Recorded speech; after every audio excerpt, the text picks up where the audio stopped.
Alright guys, welcome back to the Yoast Built and another dyno video. So as you can tell from the title of this video, we have our 1994 Acura Integra 4-door GSR on the dyno, and as you can see, it doesn't have a GSR in it.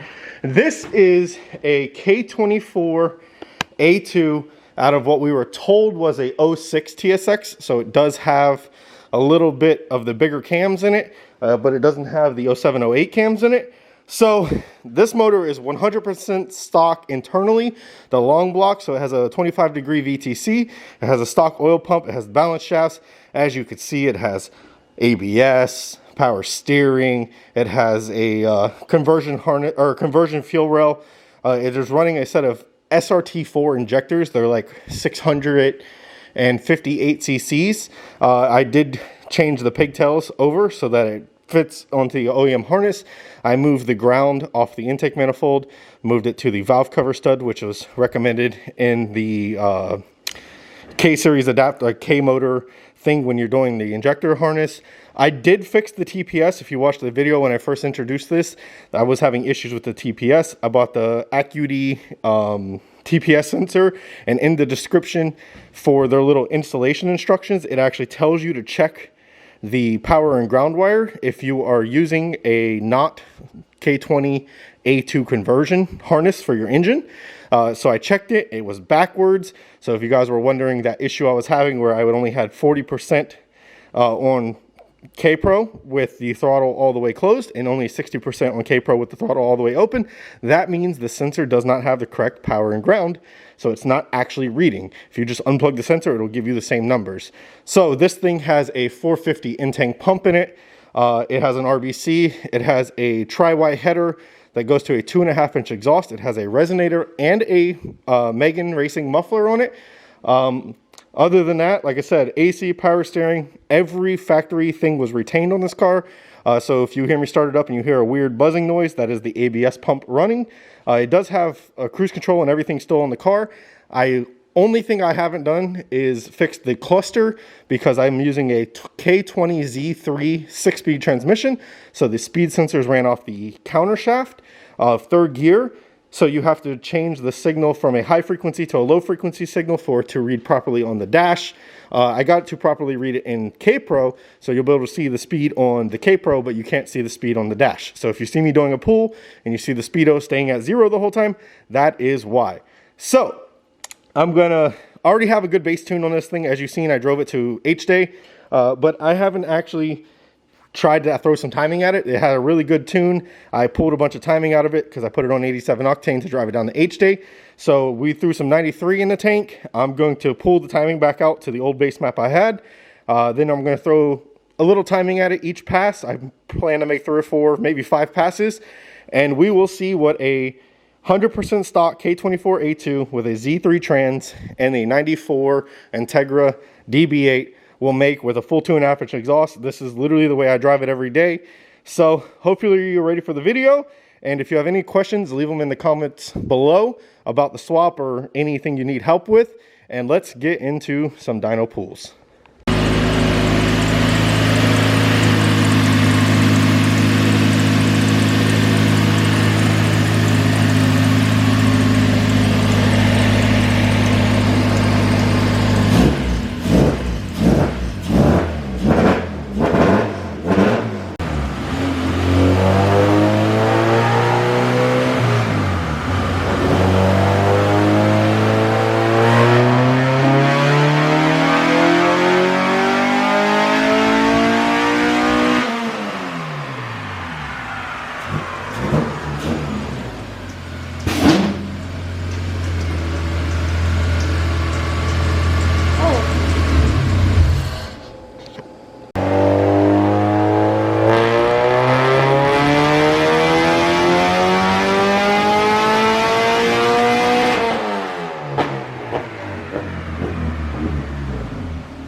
really lean red, safe as in blue. Alright guys, that will conclude the dyno video for our stock long block K24a2. No VTC upgrade, no oil pump upgrade. So we are only revving this thing to 7,300 RPMs. The car does have an RBC on it. It has a Skunk 2 throttle body, but the RBC is not ported to match the Skunk 2 throttle body. So I know there's a lot of power left on the table there. It does have an exhaust with a resonator and a muffler, and it's only 2.5 inch. So I know Hondas love 3-inch exhaust. They love flow. So there's a lot of power left on the table there. And it has 91 octane pump gas in it, so that the tune is safe. The first time I stuck it on the dyno like a week ago, and I just did a pull just to see what it made. The factory wideband, which I need to put another wideband in this to see how accurate the factory wideband is. It was telling me the air fuels were in like the 15:1 air fuel ratios.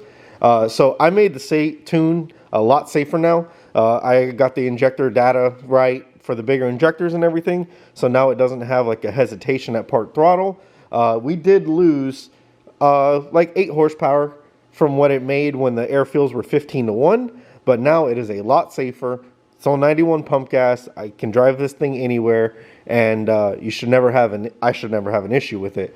So maybe later down the road we'll turbo this thing. We'll figure out you know, a 3-inch exhaust for it once we turbo it. If it makes 200 horsepower on the motor on 10 pounds of boost, it's going to make like 350 wheel. So it might be fantastic car, put a small turbo in it, make about 350 wheel, and it will be a great daily driver on pump gas. So I did play with the VTC a little bit. It didn't really change any power. If you watch the pulls and my brother showed the graph, you'll see the power jump from like 189 to 192 to 196 to 198 to 200, and then it came back down. What I was doing was actually adding timing in down low, and if it was gaining, then I would stop, and then I would add timing in up top, and if it gained, I would stop, and then I pulled timing back out if we were making no gains. Usually the degree of timing is a couple horsepower. We weren't seeing that. So I was gaining a very little amount of power for adding timing, and sometimes I added timing and lost power. So the car is kind of where it wants to be on 91 octane. I really can't ask for more. This is an unknown K20A2. We don't actually know if it's the 06 model. It could be an 04 model, which has the really small cams in it. It could be an 05 model that has the small cams in it. So who knows? One day I'll pull the valve cover off and measure the cam lobes, and then I'll know. But from the power it makes on 91 octane, I am not disappointed in it. It was a very, I wouldn't say cheap swap to do. I will make a video, add up the full parts list for building this car at what I paid for it, and then what it would cost you to build it. So hopefully you enjoyed the video. It is a 198 to 200 wheel horsepower K24 6-speed car on 91 pump octane gas that you could drive anywhere and enjoy. Like I said, it has AC and power steering. We will make more power later on with it. We will definitely be either turboing it or doing some more work to the all motor to make more power. But as always, you guys are the greatest. Until the next one, hopefully you enjoyed the video.